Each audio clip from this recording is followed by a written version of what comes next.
오늘 우리에게 하나님 주신 말씀은 마태복음 8장 5절부터 13절까지 오늘 백부장의 믿음이란 제목으로 함께 은혜를 나눕니다. 성경을 보면 예수님이 그 믿음에 대해서 대놓고 칭찬하신 사건이 바로 이 백부장 사건입니다. 이만한 믿음을 보지 못했다. 제가 초기 개척을 할 때 기도하던 제목 중에 하나였습니다. 하나님, 우리 교회에 이런 백부장과 같은 사람들을 보내주세요. 백부장은 이방인이고 군인입니다. 엄밀히 말하면 예수님께서 칭찬한 것보다는 상당히 놀라신 것 같아요. 이 믿음을 보고. 목회를 하면서 가끔 어떤 성도가 설교한 대로 한 적이 있어요. 그럴 때 굉장히 놀랬던 기억이 납니다. 한 귀로 듣고 한 귀로 흘리는 경우가 대다수죠. 그 설교대로 했다고 그렇게 얘기하는 성도가 가끔 있어요. 반갑고 좋고 이제 그런 것보다 놀라는 경험을 한 적이 있어요. 그렇게 할 줄 꿈에도 생각을 못한 거죠. 왜냐하면 그렇게 하는 사람이 별로 없기 때문에 그래요. 지난주 나병 환자와 오늘 백부장의 공통점이 있다면 유대인들의 관점에서 보면 구원과 거리가 먼 사람들이에요. 이 사람은 유대인이고 이방인이고, 지난주에 나병 환자는 저주받은 자, 버림받은 자. 근데 예수님은 이 팔복의 산에서의 설교가 끝나자마자 이 사역들을 먼저 하십니다. 예수님은 오늘 대놓고 이야기하십니다. 그들이 아브라함과 함께 있을 것이다. 이 당시에 그 패러다임을 완전히 뒤집어 놓는, 그러니까 상상할 수 없는 일들을 예수님이 처음부터 하고 계신 거예요. 나병 환자부터 해서 그다음에 오늘 백부장 사건. 사실 이 말씀도 굉장히 위험한 말씀이거든요. 아브라함과 함께 있을 것이다. 아브라함과 함께 있을 수 있는 사람은 누구예요? 유대인들이겠죠. 근데 오늘 그들이 아니라 다른 사람들이, 그리고 오히려 그들은 바깥 어두운 데서 이를 갈미 있을 것이다. 서기관들이나 바리새인들이 듣기에는 굉장히 거북한 정도가 아니라 좀 굉장히 화가 날 수 있는 발언인데, 놀라운 일들이 계속 일어납니다. 마태복음에 보면 여기는 이제 시작이에요, 시작. 예수님을 어떻게 인식하고 있는가에 대한 부분이 신약 성경의 전부라고 말할 수 있어요. 신앙생활에서 가장 흔한 말이 믿음이죠. 근데 가장 희귀한 게 믿음이에요. 오늘 백부장이 믿음을 보고 주님께서 놀라셨어요.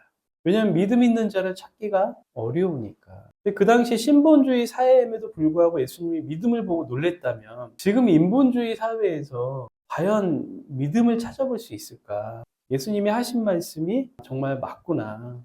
그런 생각을 하게 됩니다. 우리 신앙에서 가장 중요한 것은 현재적으로 예수님을 내가 어떻게 인식하고 있는가. 그래서 교회에서 가장 중요한 사역은 예수님을 알아가고 그분을 그분으로 경험하는 것, 본질적인 거죠. 우리 스스로가 나는 왜 신앙생활을 하고 있는가? 나는 과연 주님을 얼마큼 알아가고 있는가? 한때 한국교회에서 그런 큐티라는 게 굉장히 많이 했었죠. 큐티를. 하나님 그 말씀을 통해서 quiet time, 조용한 시간을 갖는 거예요. 말씀. 그 시간에 주님을 경험하고 하나님을 묵상하고 하는 그런 시간들이 성도들이 믿음을 경험해야 할 텐데 그렇게 목회자들은 생각할 수 있어요. 근데 그 이전에 저 같은 목회자들 자신이 내가 이런 믿음이 있는가? 백부장과 같은 믿음이 있는가? 사실 믿음의 삶은 설명해 주는 게 아니에요. 물론 말도 필요하겠지만은 믿음의 삶은 보여주는 거예요. 내 삶이 설명해 주는 거예요. 물론 입으로도 설명할 수 있지만 정말 강력한 힘은 내 삶이 설명해 주는 거예요. 자녀는 부모의 훈계를 듣고 자라는 것이 아니라 부모의 삶을 보고 자라는 거예요. 그러니까 부모가 아무리 현란한 말을 해도 자녀는 부모의 말이 아니라 결국은 삶을 보고 배웁니다. 권호중이라는 배우가 있어요. 같은 반이 된 적은 한 번도 없었는데 저는 굉장히 친숙합니다. 많이 TV에서 봐갖고. 이 친구가 발달장애 아들이 있어요. 근데 그 아들이 한 30대 된 것 같더라고요. 근데 이 아들이 아침에 글씨도 이렇게 잘 못 써요. 근데 성경을 이렇게 써요. 그러면서 큐티를 하는 거예요. 아침에 성경을 쓰면서. 그 아들이 그렇게 할 수 있는 게 무엇이었을까? 권호중 그 친구의 삶이 보여준 것이 아닐까, 그런 생각을 합니다. 하나님을 먼저 찾는 자녀. 저는 참 부끄럽습니다. 우리 자녀들이 아침에 일어나서 하나님을 찾는지 핸드폰을 먼저 찾는지 잘 자랄 것이라고 믿습니다. 네.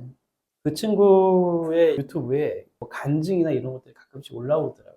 보면 참 은혜가 되더라고요. 믿음은 고통 없이 성장할 수 없다. 믿음은 고통을 먹고 자란다. 그런 얘기를 하더라고요.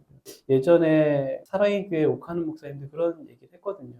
고통은 하나님이 주신 선물이다. 왜냐하면 사람이 고통 없이는 성장하지 않기 때문에 그렇다는 거죠. 목회자는 그래서 성도들의 신앙의 모습을 자세히 봐야 돼요. 자신의 신앙을 좀 성찰해야 됩니다. 제가 예전에는 그런 생각을 많이 했어요. 근데 목회자들이 굉장히 힘들 수 있어요. 변하지 않는 성도들을 보면서 야, 이거 설교해도 소용이 있나. 사실 변하지 않는 성도의 모습 속에서 목회자의 변하지 않는 믿음의 삶의 모습을 겸허히 들여다봐야 돼요. 성도들은 영적인 자녀들이잖아요. 백부장은 삶의 현실적인 문제를 가지고 예수님 앞으로 나옵니다. 여러분은 삶에서 문제가 생기면 하나님 앞에 나옵니까? 백부장이 예수님에게 나와서 자기 그 종을 고쳐달라고 그래요. 종이라는 거는 일종의 노예죠, 노예. 굉장히 하찮은 존재예요. 백부장은 고위 장교예요. 오늘날로 치면. 근데 그런 사람이 하찮은 노예를 위해서 예수님께 와서 청혼을 한다. 있을 수 없는 일이죠. 그냥 죽으면 갖다 버리면 되는 거예요. 소모품이죠. 근데 적어도 이 백부장은 성품이 따뜻한 사람이다. 따뜻한 인간 애가 느껴져요. 이 당시에 인간 자체로 자기 수하에 있는 그 존재를 귀하게, 되게 귀중하게 여겼다는 거예요. 그래서 예수님께서 선뜻 말씀하세요. 내가 가서 고쳐주겠다. 바로 이렇게 나옵니다. 근데 주님, 오실 필요 없습니다. 말씀만 해주시오. 이렇게 얘기를 하죠. 우리가 여기서 가장 중요한 핵심은 뭐냐 하면 백부장이 예수님의 그 신적 권위를 의심하지 않았다는 거예요. 예수님의 신적 권위를 여러분 인정하고 있습니까? 삶에서 예수님이라는 분이 의식이 되나요? 신적 권위를 의심하지 않고 있습니까? 이게 예수님이 놀라신 이유예요, 사실은. 권위와 말은 함께 따라가죠. 그가 가지고 있는 권위가 어떤 것이냐에 따라서 그 사람의 말도 다르게 수용이 되죠. 공무원 세계에서 누구의 이야기냐에 따라서 실제 실행이 달라진다고 합니다. 나의 문화유산 답사기를 쓴 유흥준 교수님이 문화재청장으로 있을 때 그때는 광화문 앞에 광장이 없었거든요. 굉장히 교통도 복잡하고 누가 봐도 가능하지 않은 거였어요. 근데 그게 이제 시청소관이잖아요. 근데 이분이 이제 문화재청장으로 있었기 때문에 그 시청의 부장이나 과장들이 그 얘기를 다 듣지 않는 거예요. 그러면서 거기에 광장에 있을 수 없는 이유를 리스트를 쫙 뽑아서 몇 시까지를 가지고 왔다 그래요. 그리고 이렇게 얘기합니다. 불가능합니다. 그런데 그가 그곳에 광장이 있어야 하는 이유를 시장을 설득하기 시작했어요. 시장이 설득이 됐어요. 그래서 어떻게 했겠습니까? 부장하고 과장을 불러서 광장을 만들 수 있는 이유를 찾아보라 그랬어요. 그랬더니 광장을 만들 수 있는 이유를 수십 가지를 뽑아서 유흥준 그 청장에게 가지고 왔다 그래요. 세상이 웃기죠. 권위와 말은 같이 따라갑니다. 인간 세계도 그런데 우리는 예수님을 어떻게 믿고 있는가 봐요. 주님이 그러잖아요. 내 믿음대로 될지어다. 그리고 그 즉시 하인의 병이 났어요. 그게 뭐 내 욕구대로 다 된다는 의미가 아니죠. 믿음대로 된다는 게. 그가 적어도 예수님을 신적 권위를 가진 존재로 바라보고 그 믿음으로 그분 앞에 나아갔을 때 믿음대로 되는 거죠. 예수님은 하나님이시죠. 어제 우리 아이들이 바퀴벌레를 해부하고 잠자리를 해부하고 막 그런 권위 있는 어떤 외국의 학자들이 다큐를 찍은 것을 봤는데 곤충 한 마리만 봐도 참 신비하잖아요. 자세히 보면 우리가 미물이라고 보는 작은 곤충들, 눈에 보이지도 않는 작은 곤충들을 몇만 배로 확대하면은 굉장히 경이롭다. 이런 존재가 어떻게 이 세상에 존재할 수 있을까? 누가 만드신 거예요? 바퀴벌레 사탄이 만든 거예요? 모든 만물을 하나님 만드셨잖아요. 말씀으로. 어제 그걸 보면서도 최초의 인간이 있을 거 아니에요. 창조설을 믿든 안 믿든 최초의 존재가 있었을 거 아니에요. 어떻게 생겼을까? 정말 진화론대로 단세포 생명이 인간까지 됐을까? 수많은 세월을 거치면서? 모르겠어요. 저는 그게 안 믿어져요. 창조론밖에 없는 거예요. 최초의 그 인간, 지금의 모습 그대로일 거 아니에요.